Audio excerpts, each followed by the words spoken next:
Welcome to my channel.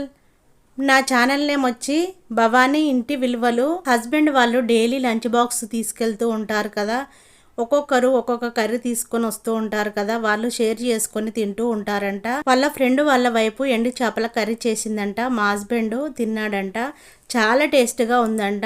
నువ్వు చెయ్యవా అని నన్ను అడిగాడు. ఎలా చేస్తారో నాకు చేయనీకి రాదండి, ఎలా చేస్తారో ఏమోనండి, నాకు రాదు, నేను ఎప్పుడు వండలేదు కదా, ఆ స్మెల్లే నాకు పడదు కదా, నాకు వండడమే రాదు అని చెప్పాను. అప్పుడు మా ఆయన, మీ మమ్మీనైనా అడగవే ఎలా చేస్తారో, మీ మమ్మీకి వచ్చేమో కనుక్కో అన్నాడు. అప్పుడు మా మమ్మీకి ఫోన్ చేసి కనుక్కున్నాను. మా మమ్మీ ఇలా చేయాలి బేటా అని చెప్పింది. ఫస్ట్ టైం చేశాను, మా ఆయన చాలా బాగుంది అన్నాడు. మళ్ళీ ఎండు చేపలు తెచ్చుకున్నాడు. ఈరోజు నేను మీకు చేసి చూపిస్తున్నాను.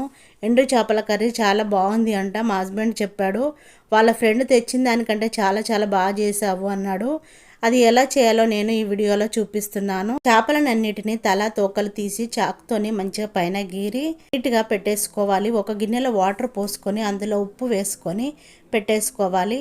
స్టవ్ వెలిగించుకొని కడాయి పెట్టేసుకొని అందులో మనము క్లీన్ చేసి పెట్టుకున్న చేపలని వేసుకొని వేపుకోవాలి. చాలా స్మెల్ వస్తుంది, అయినా కూడా ఏం చేయను, హస్బెండ్ అడిగాడు కదా, నేర్చుకొని చేస్తున్నాను. చేపలు దూరగా వేపుకొని ఉప్పు నీటిలో వేసేసుకొని 2 టైమ్స్ కడిగి ఒక గిన్నెలో వేసేసుకోవాలి. ఇప్పుడు అదే స్టవ్ వెలిగించుకొని ప్యాన్ పెట్టేసుకోవాలి.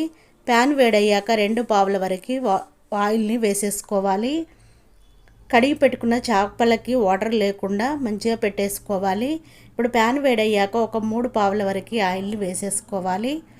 ఆయిల్ వేడయ్యాక ఆవాలు జీలకర్రని వేసేసుకొని రెడ్గా ఫ్రై చేసుకోవాలి. కట్ చేసి పెట్టుకున్న ఉల్లిపాయ ముక్కలు పచ్చిమిర్చిని వేసేసుకొని దోరగా ఫ్రై చేసుకోవాలి.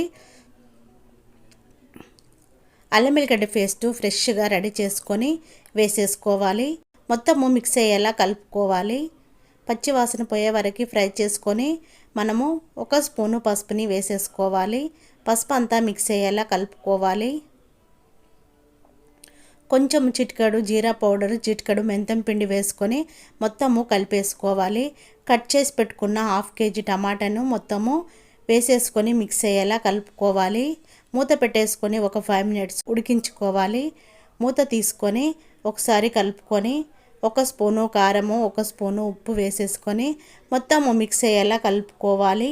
ఇలా చేసుకుంటే చేపల కర్రీ చాలా టేస్ట్గా ఉంటుందంట. మూత పెట్టేసుకొని ఒక 5 మినిట్స్ ఉడికించుకోవాలి. మూత తీసుకొని ఒకసారి కలుపుకోవాలి. టమాటా మంచిగా మగ్గిపోయింది. ఆయిల్ పైకి వచ్చేంత వరకు ఉడికించుకొని చిన్న గ్లాస్ వరకు వాటర్ని పోసుకోవాలి. మొత్తము మిక్స్ అయ్యేలా కలుపుకోవాలి. అలాగే 5 మినిట్స్ వరకు ఉడికించుకోవాలి. తర్వాత మనం కడిగి పెట్టుకున్న ఎండు చేపలని వేసేసుకోవాలి. స్లోగా కలుపుకొని మూత పెట్టేసుకోవాలి. ఒక 5 మినిట్స్ ఉడికించుకోవాలి. మూత తీసుకొని 1 స్పూను ధనియా పౌడర్ని వేసుకొని స్లోగా కలుపుకోవాలి. చేపలంతా మెత్తగా అయిపోయి గుజ్జు గుజ్జులాగా అయిపోతాయి. స్లోగా కలుపుకొని మూత పెట్టేసుకోవాలి. ఒక 2 మినిట్స్ తర్వాత మూత తీసుకొని కట్ చేసి పెట్టుకున్న కొత్తిమీరనంతా వేసేసుకోవాలి. నేను చేసిన ఈ ఎండు చేపల కర్రీ మీకు నచ్చినట్టయితే మీరు కూడా చేసుకోండి. నాకు కామెంట్ చేయండి ఎలా వచ్చిందో. నేను చేసిన ఈ ఎండు చేపల కర్రీ మీకు నచ్చిందా నచ్చలేదా అనేది నాకు కామెంట్ చేయండి. నా వీడియోకి లైక్ చేయండి. ఇప్పుడు ఎండు చేపల కర్రీ రెడీ అయిపోయింది.